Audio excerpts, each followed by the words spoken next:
Estado es representante y luchador eterno de la izquierda, no de la radical, de la izquierda, la gente que quiere que las cosas cambien, que se manejen de otra manera. Narciso Isa Conde, controversial, está con nosotros. Buenos días, Bienvenido, don Narciso. Buenos días, muy buenos días. Qué bueno que Gracias, está con don nosotros. Narciso, y gracias por Bueno, el y sacrificio. felicitarlo porque ustedes son trabajadores también. Gracias. Muchas trabajadoras. gracias. Gracias. Igual también. Bien. Igual. Narciso, ¿cómo recibe República Dominicana la clase empleada, los obreros, este Día Internacional del Trabajo? ¿Hemos avanzado, hemos retrocedido? ¿Dónde estamos? Yo creo que las fuerzas del trabajo, que ya son mucho más amplias que los trabajadores y las trabajadoras asalariadas, dado los altísimos niveles de exclusión social, que son bestial, en la dinámica del capitalismo y de la incorporación de los grandes adelantos de la ciencia, de la técnica, a la producción, se ha creado una situación de incremento enorme de la injusticia. Más producción a base de menos manos de obra, ¿no? Generalmente con horario de trabajo igual y con días de trabajo a la semana más o menos igual. En lugar de reducir el tiempo de trabajo, de aumentar el tiempo del ocio bien entendido, de la diversión, se intensifica incluso la explotación del trabajo. Entonces eso ha creado ese enorme nivel de exclusión. Generaciones jóvenes que llegan a la edad apta para el trabajo y no tienen perspectiva de trabajo. No es el clásico desempleado que ha hecho ya vida de trabajador o de trabajadora y que es expulsado en medio de las crisis de sobreproducción, sino se trata del joven que nunca ha trabajado, y aquí son los famosos NINI, ¿no?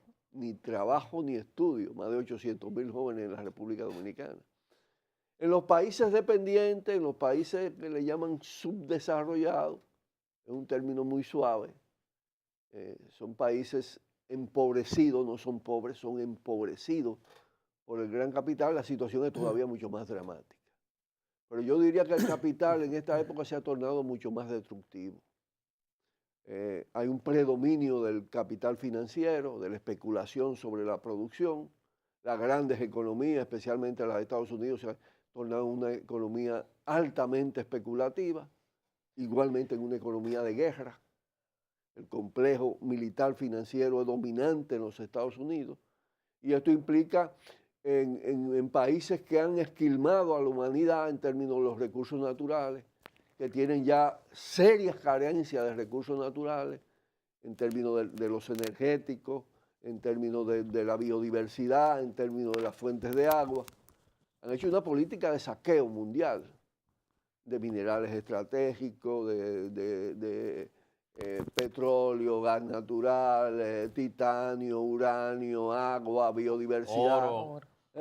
Y entonces emplean un componente múltiple, los grandes medios de comunicación a su favor, el complejo militar industrial en marcha, las políticas de guerra, de toma de países, y la humanidad creo que vive uno de los momentos más difíciles donde está en juego su propia existencia. Lo más grave de todo es que además han degradado la naturaleza. Y yo creo que en la República Dominicana estamos viviendo una situación dramática desde ese punto de vista. La gente no se percata que el hecho de que los aguaceros se conviertan en una tragedia no es un problema de un fenómeno natural. Esos fenómenos siempre han existido, un fenómeno de degradación social y de degradación del ambiente, es la consecuencia de los magnates de Valle Nuevo, de lo que hacen en la madre de todas las aguas, cómo la destruyen. Entonces el capital se torna ecocida, es decir, mata el ambiente, empobrece los seres humanos, salvo determinadas minorías. Entonces, porcentaje muy reducido de la población tienen altos niveles de vida, niveles de opulencia incluso, algunos sectores medios, pero el empobrecimiento es atroz. Narciso. Y eso en medio de los enormes adelantos de la ciencia y de la técnica.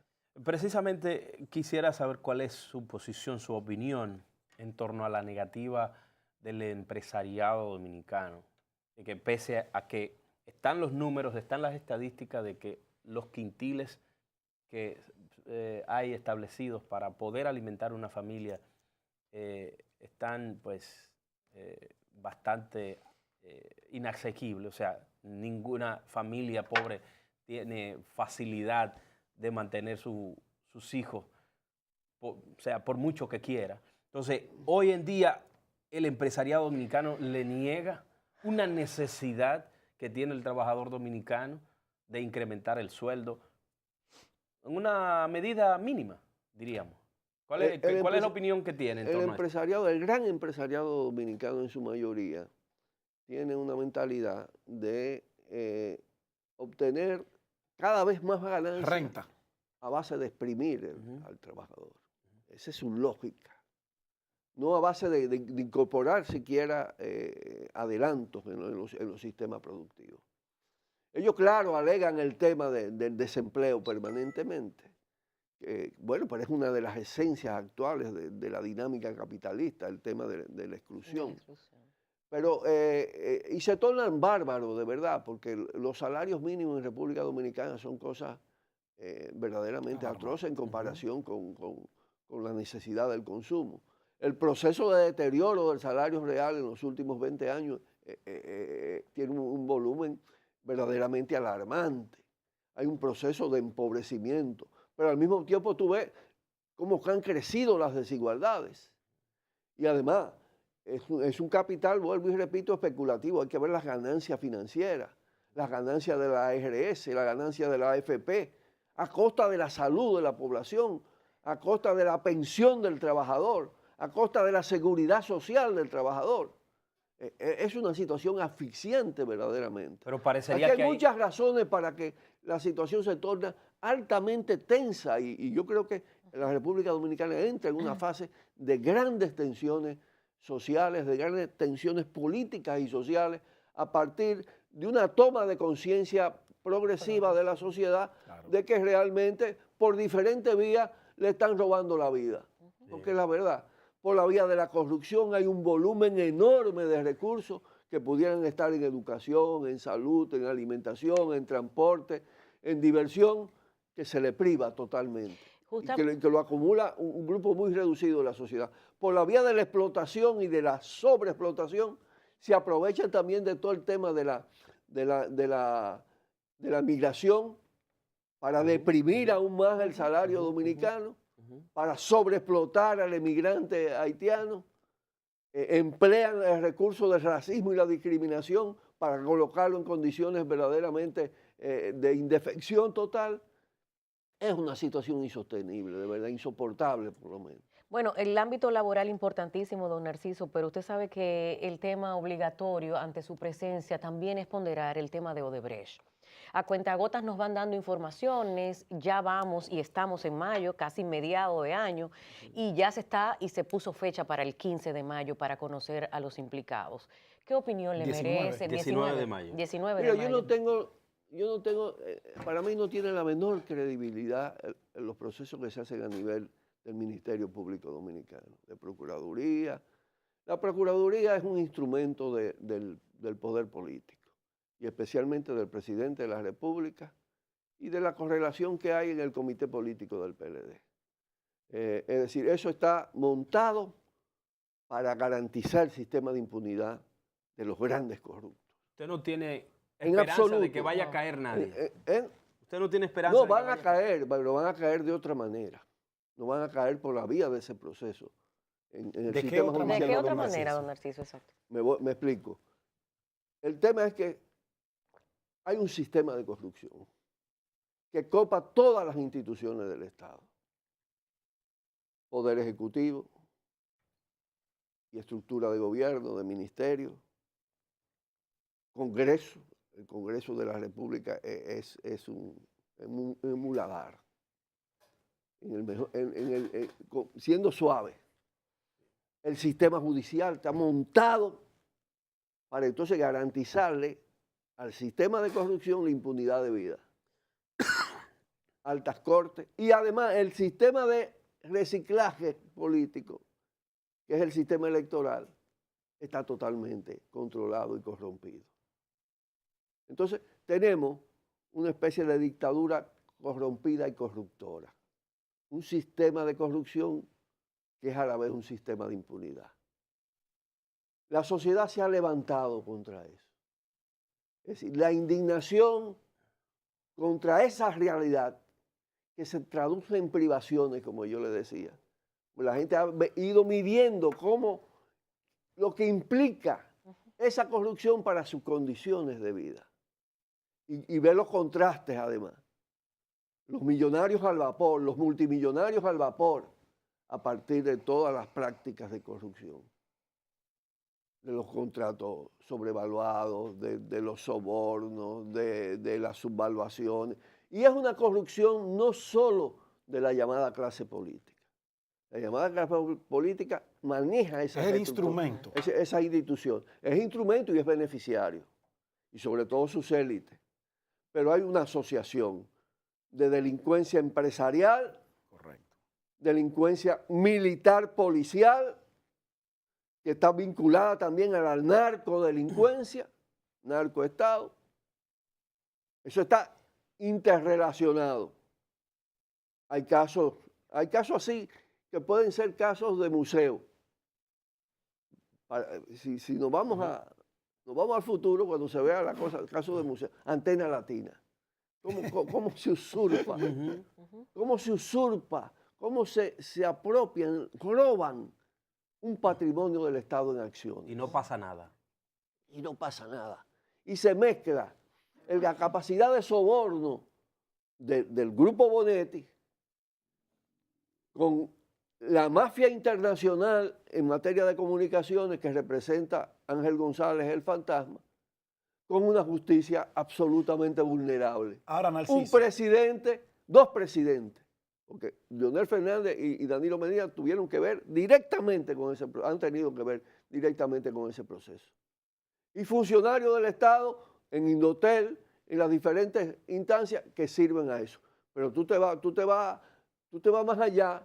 Está el caso de Fomper ahí. pero no se vaya para y los Fomper, Vicini, Narciso. y está el caso de la zona colonial y el contrato de San José. Entonces, la gran corrupción empresarial, el caso de los bancos, de las autoquiebras de los bancos.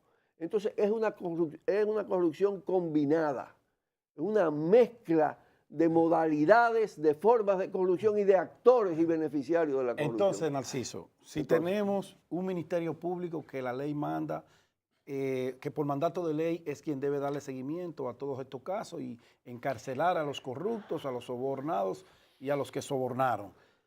Y ustedes que son una especie de equilibrio del otro lado de la parcela porque no están dentro del aparato gubernamental ni empresarial, sino que son como una representación de la sociedad, de un segmento de la sociedad. No creen en las instituciones, ¿qué esperar? Bueno, la ausencia de credibilidad en las instituciones no es una cosa de uno particularmente. Yo creo que ya es de gran parte de la sociedad. Porque esa realidad que yo describo determina un axioma. El fin de la impunidad es inseparable del fin de ese sistema de corrupción e impunidad. No hay de otra. Pero ¿cómo finalizar? Esa justicia no puede hacer.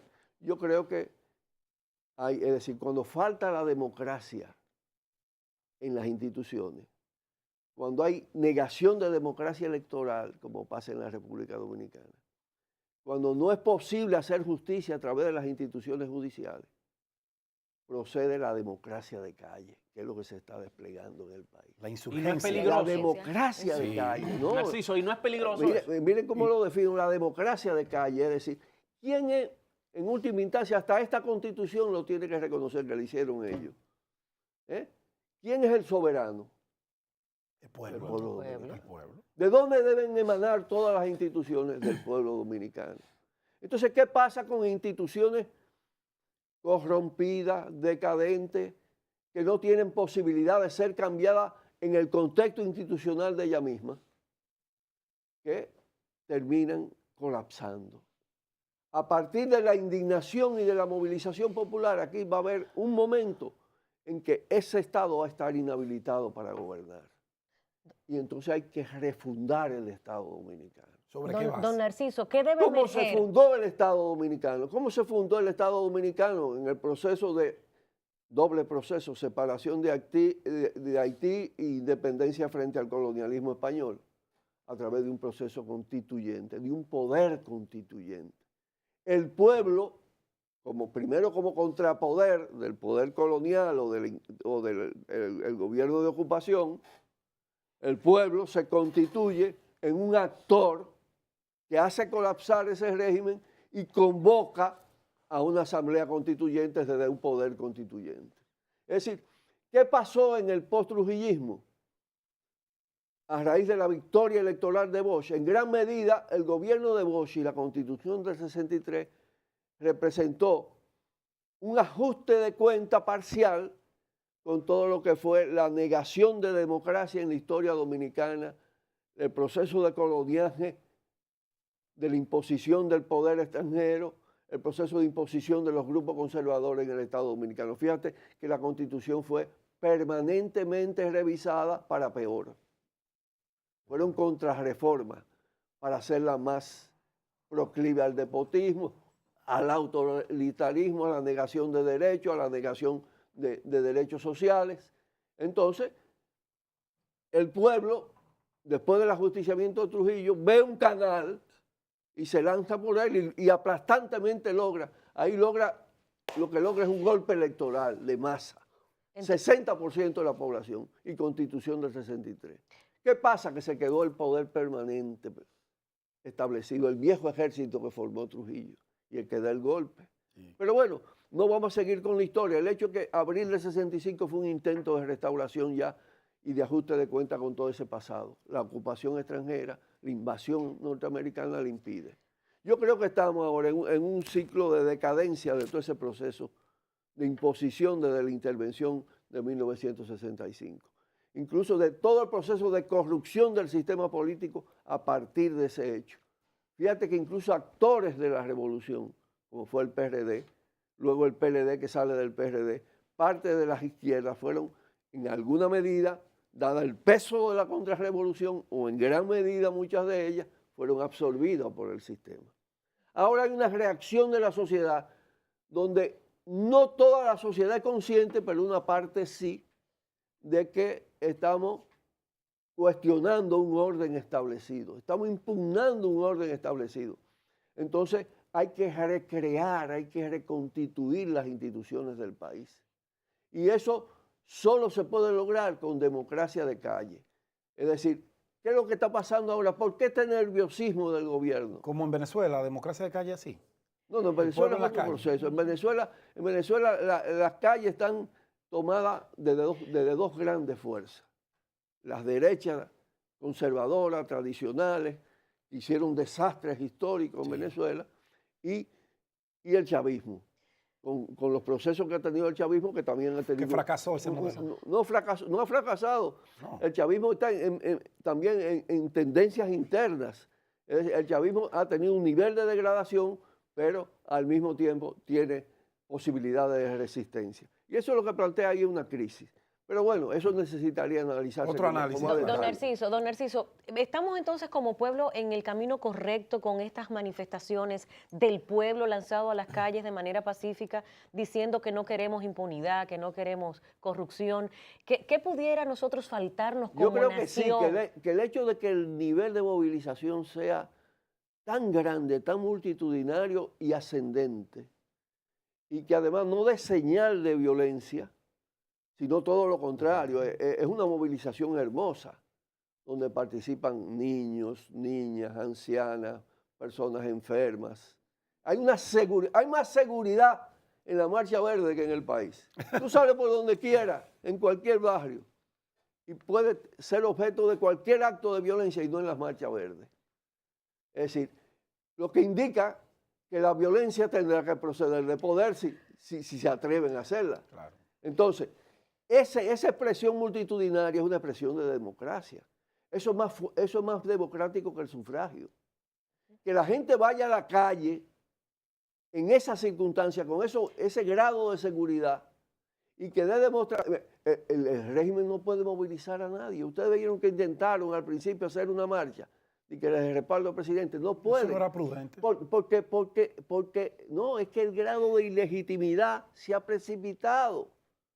Este es un gobierno que está a nivel de una impopularidad enorme, que la trata de suplir con falsedades, con los manejos del marketing, con el tema de las encuestas, con la herencia de Joao Santana, y los mecanismos. Es decir, sustituyendo la realidad por lo virtual. Pero la realidad es que está desinflado el régimen. Mire, don Narciso, yo le hice esa pregunta porque usted sabe que hoy tenemos una teleaudiencia especial. Todo el mundo está en casa, la mayoría de los dominicanos, y dejamos en el ambiente y en el ánimo de esa población, de esos jóvenes que nos están viendo, un discurso desesperanzador, evidentemente por la situación y esa radiografía exacta que usted hace y que periódicamente los vemos en los medios exponiendo el malestar que se siente desde la otra acera de enfrente. ¿Qué pudiéramos entonces decirle a esos jóvenes, don Narciso, para dejarlo en el ánimo positivo y que pudieran ellos empoderarse para hacer de esta nación una nación mejor? El mejor? componente joven en la Marcha Verde, y la Marcha Verde es mucho más de lo que se ha movilizado, porque tú vas donde quiera. El fenómeno del libro verde, que sigue caminando, como la gente quiere firmar, quiere buscar el libro verde, es decir, es un fenómeno nacional de gran dimensión y gran envergadura. Ese fenómeno ha restablecido la esperanza. Si bien el análisis tiene que ser crítico y presentar un cuadro que inicialmente tú puedes decir, oh, pero el hecho de que la sociedad se insubordine de esa manera, hermosa además, con un solo color, con un color de esperanza, que al mismo tiempo color de defensa del ambiente. Es decir, combina ese color, no es accidental lo que ha pasado, se está creando una fuerza nueva. El sistema tradicional del partido está arrinconado, deteriorándose, en crisis, en descomposición. Es decir, esa Marcha Verde no quiere ver a los políticos tradicionales ahí. Pero ellos participan. Algunos se cuelan. Algunos se cuelan porque tú sabes que en la oposición hay un reciclaje. Hay un oportunismo verde. Sí, exacto. Lo verde está tan popular que hay un oportunismo verde. Pero te digo que no tienen capacidad de dirigir esto. Los medios de comunicación, una parte, hace un esfuerzo para eso. Lo pone de vocero, aparece uno por allí y lo pone a declarar. Pero la gente no quiere saber de esta cosa. Porque recuerda lo que pasó en el gobierno de Hipólito, lo que pasó en los gobiernos del PRD, es decir, lo que ha sido el Partido Reformista, lo que han sido los partidos sanguijuelas que están alrededor de ellos. La sociedad está rechazando eso. Es decir, porque la corrupción, la corrupción es estructural y múltiple. Y la llamada clase política ha tenido una responsabilidad enorme en eso. Entonces, en estos 50 años, ¿quiénes son los que han gobernado? En fin de cuentas, Marcha Verde está diciendo que se vayan todos. Marcha Verde es una recomposición, es un movimiento. Algunos dicen, es un movimiento social, reivindicativo, es más que eso, a mi modo de ver. La Marcha Verde es un movimiento político, social, o social y político a la vez. ¿Por qué? Porque la corrupción es esencialmente política. Claro. Y es de poder. Sí, es una relación de poder la que determina la corrupción. Entonces lo que se está creando es un contrapoder. Un contrapoder que ha sido capaz de hacer lo que no hizo ninguna fuerza política en las últimas décadas. Que es colocar totalmente a la defensiva a una dictadura PLDista. Yo la digo dictadura porque es una dictadura institucional, constitucional, amarra todas las instituciones, está dirigida desde un centro, aquí no hay sistema judicial, aquí no hay Congreso, todo viene del Palacio Nacional y de la cúpula política, en combinación y en asociación con los grupos empresariales. Y eso está hoy a la defensiva, eso está hoy amenazando. Y mientras más amenaza, más se degrada, más se descompone. Porque sería terrible para ellos osar con reprimir en grande a una marcha con esa característica, a un movimiento con esa característica. Don Narciso. Entonces yo creo que el pueblo y las nuevas generaciones están a la ofensiva. Muchas gracias, de verdad. Quedaron temas en el tapete como la parte de analizar quién pudiera estar o quién podría encabezar una propuesta dentro de esa marcha verde, porque si está colapsando... Porque la marcha verde está en proceso. No está preparada todavía para gobernar. La marcha verde está en proceso, es decir, no es lo mismo la marcha verde de los primeros días, la marcha verde de hoy. Okay. Los liderazgos, todo eso va a ir moviéndose, va a ir cambiándose. Pero, en función de esa correlación. Okay. Yo no quiero terminar sin decir algo importante por lo que pasó en relación con el tema de las armas asignadas a mí desde hace años. Desde hace años para mi defensa, que yo creo que es un acto de amenaza y de colocarme en condiciones de alto riesgo. Pues yo soy un dirigente revolucionario con alto riesgo. Yo hice un emplazamiento por carta al presidente de la República, porque desde el Ministerio de las Fuerzas Armadas se tomó esa decisión. Y el coronel que comunicó varias veces la decisión dice que es una orden del ministro. El ministro no ha querido dar declaraciones, ni el presidente ha dado declaraciones. Yo los emplazo nuevamente a que digan qué es lo que piensan. Y yo he dicho lo siguiente, para yo tomar cualquier decisión respecto a esas armas, necesito una comunicación formal, responsable del Estado Dominicano, del presidente, del ministro de la Fuerza Armada, diciendo que ellos están en actitud de quitarme. Y no ha habido eso. No ha habido eso. Ah, no, eso es rumor entonces. No. Hay una intención. Lo que pasa es que no quieren asumir la responsabilidad. El costo, el retorno de esa decisión. Claro. El costo político. Porque ellos pensaban que eso... ¿Y cuántas armas son, Narciso? Unas cuantas, no son muchas. ¿Y para qué usted quiere tantas armas si los delincuentes le dan a uno con ellas? Pero, Narciso, ¿usted necesita las armas? Las armas siempre tienen un nivel de poder disuasivo. Es coleccionista. Es disuasivo. Yo lo veo a usted ya como coleccionista de las armas. Don Narciso, muchas gracias. Gracias, don Narciso. ¿Verdad que sí? Gracias a ustedes. Pero queda todavía pendiente ese tema porque usted no ha recibido respuesta, es lo primero. Claro. Usted no ha recibido y la espera y la necesita. No, y el tratamiento a la hora de si Claro. se va a ejecutar, el tratamiento que le van a dar a la persona. Claro. Y Porque a veces- queda... Porque además, cuando yo decía un tema de alto riesgo, Sí. los intereses, las fuerzas que nosotros hemos enfrentado son diversas. Tú no sabes de dónde te va a salir Yo creo que El los golpe. intereses... el golpe. Los intereses son muy profundos. Entonces, una decisión de ese tipo tiene un carácter de estímulo a la acción contra uno, de estímulo del crimen. Es una actitud criminal. Sí. Muchas gracias, don Narciso. Gracias, ¿verdad don que sí? Narciso. Siempre nos faltará tiempo para Siempre compartir y faltará conversar tiempo. con don Eso es Narciso así. Conde. Bueno, señores, gracias por el favor de su sintonía. Las personas que están en casita a disfrutar este día al máximo. Ha salido un solecito. Mientras esté afuera, vamos a aprovecharlo. Gracias, bendiciones. Hasta mañana de 6 a 8. Despierte RD por acá por Telecentro. Gracias.